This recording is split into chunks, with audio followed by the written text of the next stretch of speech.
I'm Michael Burke, and this is Money Talks.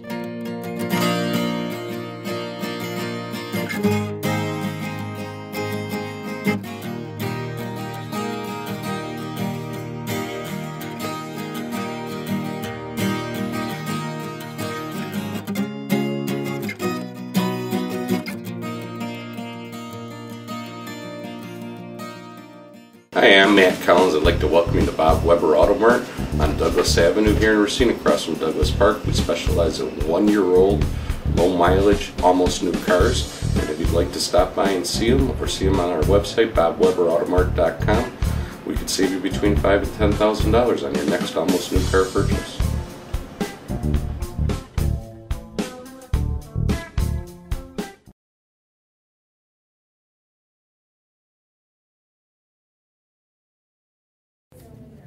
Hi, today our guests are Margie Michicich and Marcia Buhler. They intentionally tried to trip me up by bringing a Marcia and a Margie to see if I would get that right or not, from Wild Root Market. And your visit today on the edge of the Journal-Times newsroom comes at a really interesting time, as you know, for the co-op, just 3 days after you announced to the members and to the public that you've walked away from the West Racine site for good reasons, which we will get into. So very timely show. I appreciate that. Let's give a little bit of background about what Wild Root Market is, what the organization is, and what it is that you're trying to create. Who wants to go? What is it you're trying to create? What's the elevator speech you give people? Yeah, I'd love to start. Well, the Wild Root Market will be a consumer cooperative. So our focus will be a full-service grocery store that specializes in natural products, organic products, and we'll try to source as many of those products from local farmers, local vendors, local producers. So, and what makes us a little bit different from a conventional grocery store is that, as I mentioned, we're a consumer cooperative, which means we're owned by members of the community. And so the folks who shop at the co-op, the member owners, are the same people who own the co-op and then also govern or control, make decisions about the co-op. Same setup as a credit union, for example. Yeah, very similar. Yeah, and people may know of Outpost Natural Foods in Milwaukee, which of course is also a cooperative. And I guess you've actually probably leaned on them a little bit for advice, right? In getting They've to this been point? extremely helpful. One of the principles of cooperatives is that co-ops help other co-ops. And so Outpost has been just really, really supportive of us, and lending us advice and granting us funds for certain things that we need to do. So they've been just amazing. Yeah. Well, if you'll allow me, let me just fill in a little bit of background, and feel free to add whatever you would like. And this is based on just the past stories I've done, but in late 2009, the first people started getting together to talk about this forming Wild Root Market. But before that, in 2006, a market study was done for a downtown grocery store, 18,000 square feet. That's about twice as big as you're intending to build to create something. The study said yes, it could be viable even without tourist dollars. And then along came this thing called the recession. All the interest evaporated by any developer, and your group sort of picked up the reins and started to try to gallop along. Is that about right so far? It is, in the sense that initially the people that started exploring the opportunity did hope to have it be downtown, but quite early in the process, I think they realized that parking was going to be an issue, and so they had to look a little bit broader around the city of Racine. So. Right. Yeah, I didn't mean to imply that it was only going to be a downtown store once your group formed itself. So let's define what it is a little more clearly. What it is you would like to open. I've got these bullet points from my stories that say things like less than 10,000 square feet. Why don't you pick it up? What would be some of the other necessities as you describe what it would look like, where it would be, what it would look like? Okay.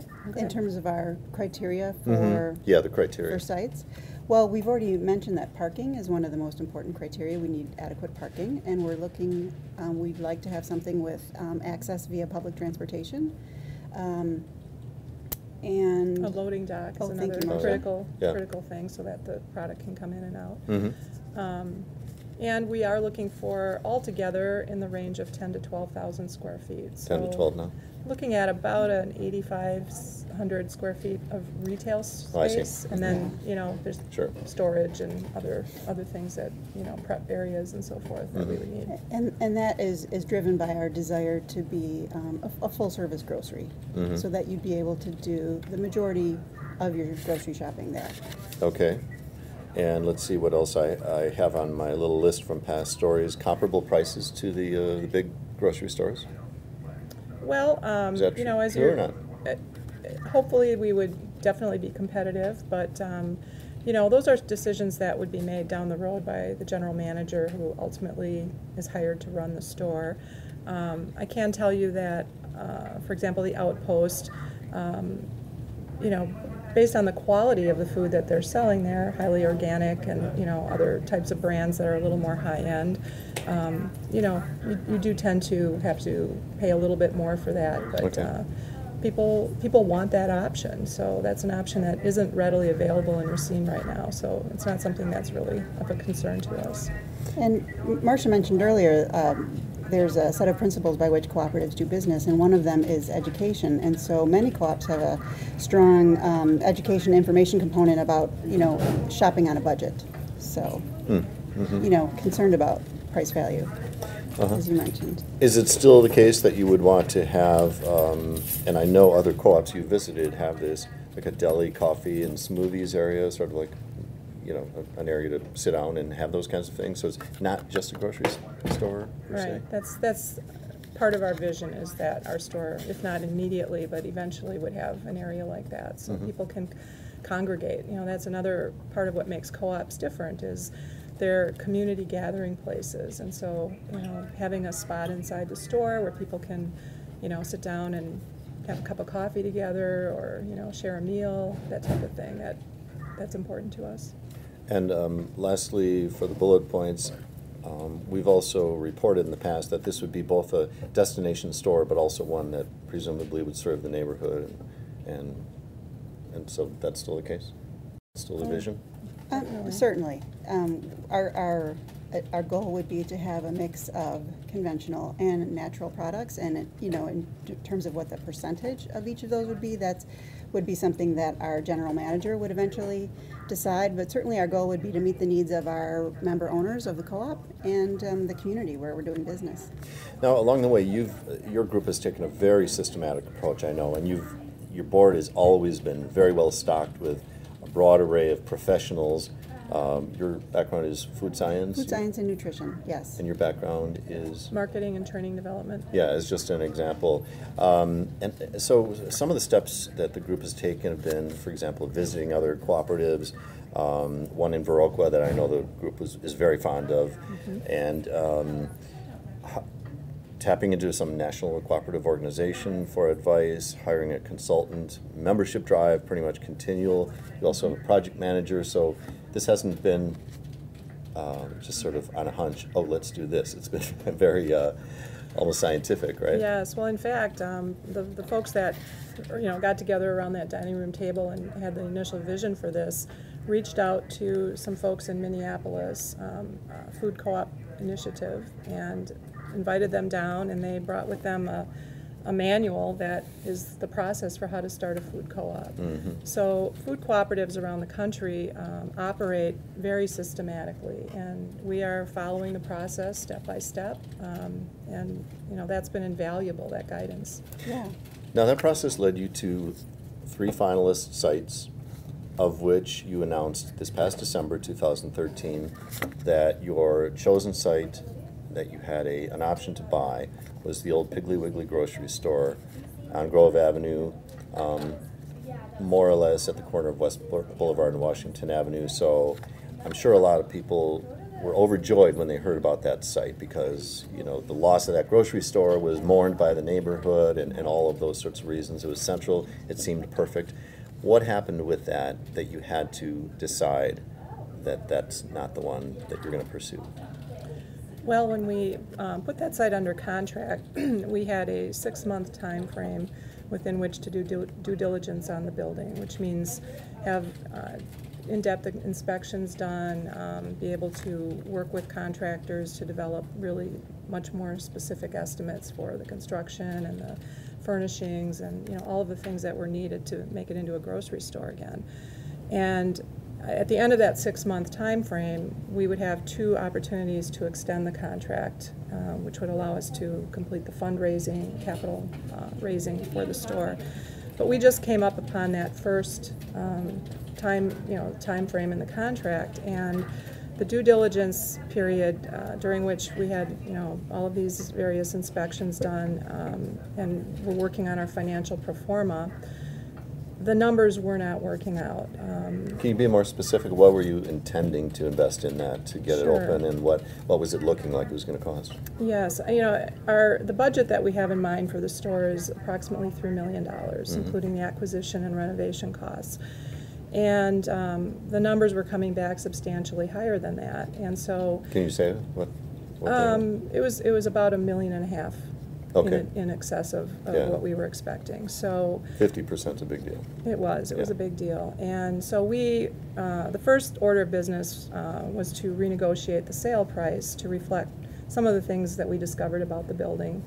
And before we would continue to move forward with the building and attempt to reduce any of the other renovation numbers, it was really important that we start with that. The cost of the building had to be Substantially reduced, substantially right? reduced, sure.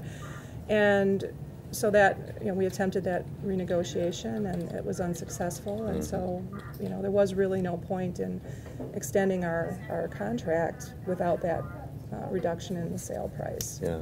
What's been the reaction by your 750 member owners so far? I think Roughly? 764 last I looked. Okay. So, yeah. What have been the reactions you're hearing since then?